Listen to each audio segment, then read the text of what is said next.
Last week, I showed you how to start seeds using seed trays and potting mix. And this week, we have germination. Happy birthday! Germination is when the seed sprouts. If you set your seeds up right, you can get up to an 80% germination rate. But how do you do it? Today, I'm going to talk about what factors affect germination and how you can give your seedlings the best chance to become big, healthy, thriving, and fruitful plants.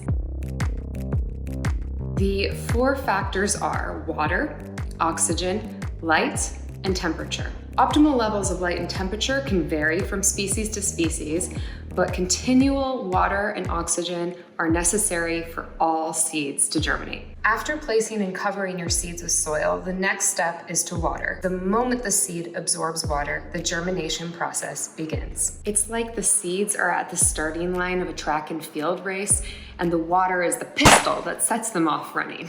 You can see I've placed my seed tray right next to the kitchen sink to help me remember to water. And this also works well because the kitchen is a bright room with a skylight. If at any point your seeds dry out or there's not enough moisture present, the embryo or the sprout will die. That's why we keep the soil at the consistency of a wrung out sponge, watering as much as necessary to achieve this. Remember, you must have adequate drainage.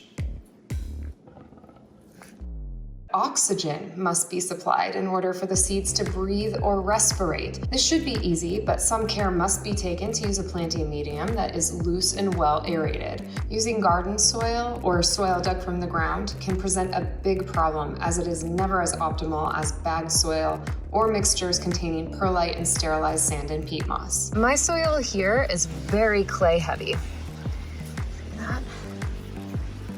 Which would certainly suffocate the seeds. Right, Rin? She likes clay. It's nice and cool in her belly. Light stimulates some, but not all of seeds to germinate. This is usually reflected in the planting depth instructions on the back of seed packets. Seeds that need light to germinate, like lettuce and onions, are sown at 1/4 to 1/8 inch depth, allowing some light to seep through the planting medium to the seeds. These tomato seeds were all planted at 1/8 inch. Usually a windowsill or a bright room will suffice, but you can also supplement your seeds light by suspending a fluorescent light about 1 foot above the seed tray and leaving it on for 16 hours a day. And finally, temperature plays a significant role in germination. Every plant does have a specific ideal range, but for most, they will flourish with a soil temp between 65 and 75 degrees Fahrenheit. For most of us, that means we can just keep our seed trays indoors where we are, as humans usually prefer about the same temperature range. If you need to, you can provide additional heat by using a heating mat or by simply placing your seed tray on top of a radiator or an appliance that always stays warm. I've heard on top of the fridge works great, as long as you don't forget to water them. There may be other additional conditions which improve germination for specific seeds and which will be mentioned on the seed packet, so read ahead.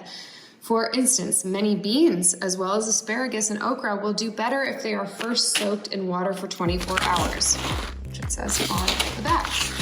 But in most cases, keeping in mind to provide your seeds with consistent water and oxygen and ideal light and temperature conditions will get your seedlings off to the best possible start and ready for their next adventure in the garden. Thanks so much for watching, guys. If you liked what you saw today and you want to know more, then go ahead and subscribe for more content every single Tuesday.